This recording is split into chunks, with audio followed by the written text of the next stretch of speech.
Now let's do a proc contents. So if you want to know what the contents of a data set are, then you use proc contents and then give the data mgt4260.elem API. Okay. Now, that will give you all the variables, and if there are labels, it will tell you what the labels are and then what is the type.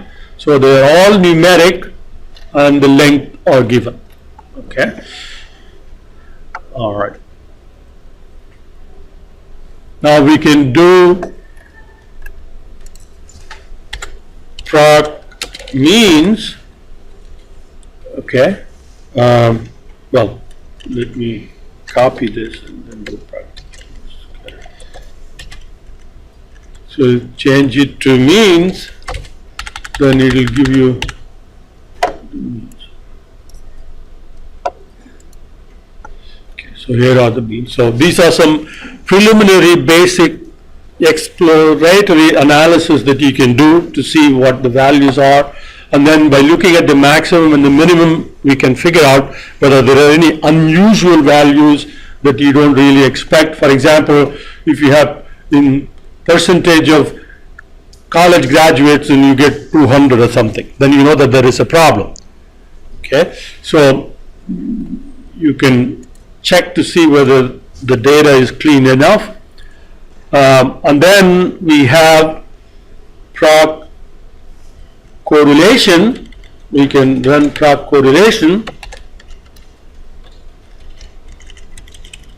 That would be CORR. Okay.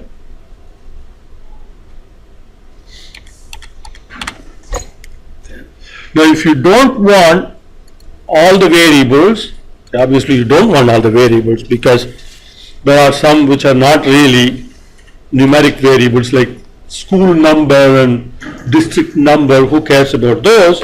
Then you use var and specify. Okay, so I'm going to, let's see whether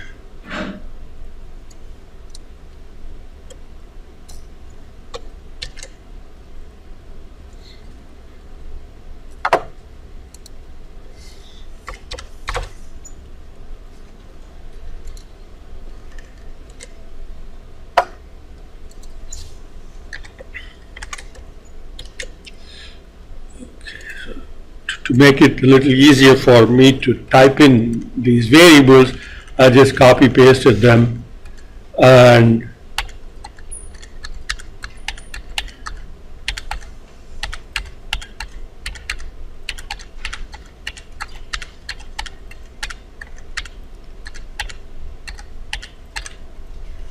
okay.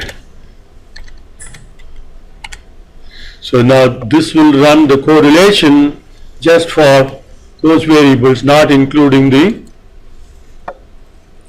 school number and district number. So this is the correlation output. It gives you what the correlation is and then whether that's your p-value, whether it is significant or not. So any p-value that is less than 0.05 means it is significant. That correlation is significant.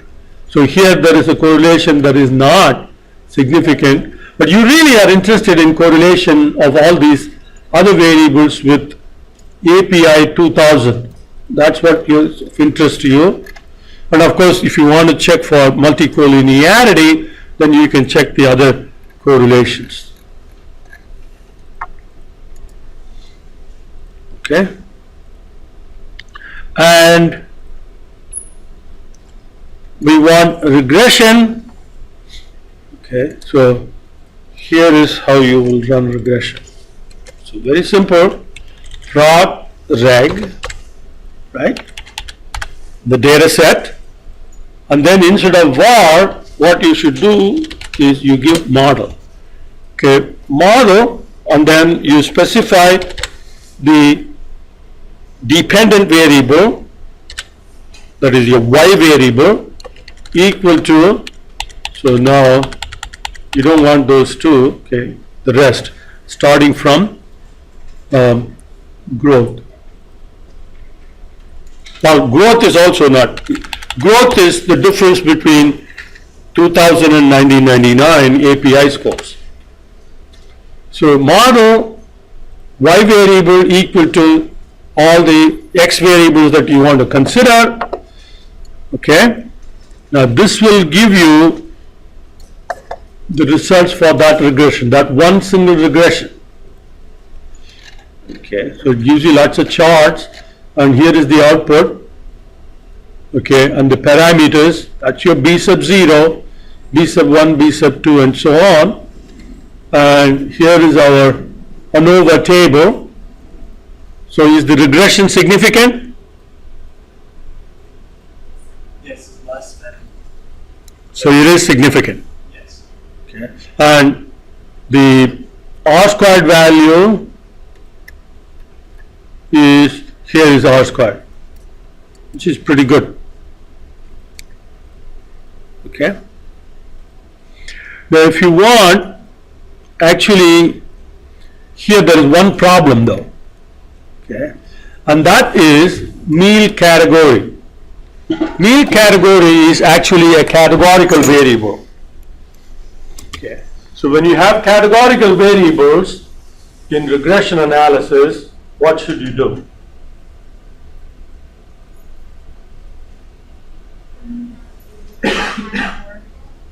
When you say when we have Categorical variable, right? So like for example, if categorical variables can be, it represents a category, it doesn't represent a numerical value, right? It is not like percentage of parents with high school education, so that is a numerical value. What is the teacher-pupil ratio? That is a numerical value.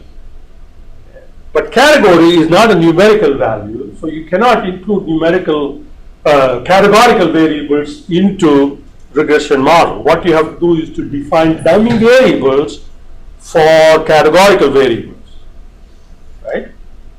So how many dummy variables do you need? Okay, that depends upon how many categories there are. So if there are k categories, you need k minus 1 dummy variables. So you have to define those dummy variables. Proc-reg doesn't do that. Proc-reg assumes that all the input that you give, they are all numerical variables. So that's the reason why this meal category, which can have 3 possible values, like 1, 2, or 3, okay, and it is brought in as a single variable. It's not creating dummy variables for you. So you have to create the dummy variables using the if function. If category equal to 1, then dummy variable 1 equal to 1, otherwise 0, and so on. Okay, but SAS wants to make your life a little simpler, so they have a different step, proc step, that is called GLM, General Linear Model. That's what GLM means. Okay, the same thing, and then you say class meal category. So meal cat. So you are telling GLM that this is my model, but in that model meal cat is a categorical variable. So GLM will create the dummy variables for you automatically and then run. So if you run this, okay, so now you see meal cat is coming in with 2 degrees of freedom, which means there are 3 possible values. It tells you up here, somewhere it will tell you that. So meal cat, there are 3 levels, and the values are 1, 2, and 3. Okay, and then it's creating 2 dummy variables to represent those 2. Okay.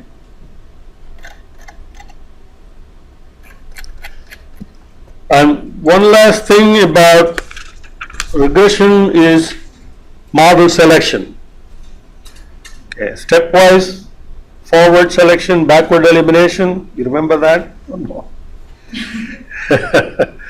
Well, it's easy enough. So you have all these bunch of variables, but not all of them are probably important. Only a subset of it is important. And you don't want a regression model that's really, really big. You want only the ones that are important to you. So there is another proc step called GLM select. Okay, if you use GLM select, okay, and then you can specify what selection methodology you want to use. Okay, so at the end of the model, you say selection equal to, can you specify the method of selection? So method can be forward for forward selection, or backward for backward elimination, or stepwise for stepwise. And then there are a couple of other methodologies also available that you can use. Okay, so then if you run this, SAS will do a selection method. So here you did 5 steps. The selected model is the model at the last step, step number 5. Only 5 variables are included: meals, year-round, college graduate, average education, and EMER.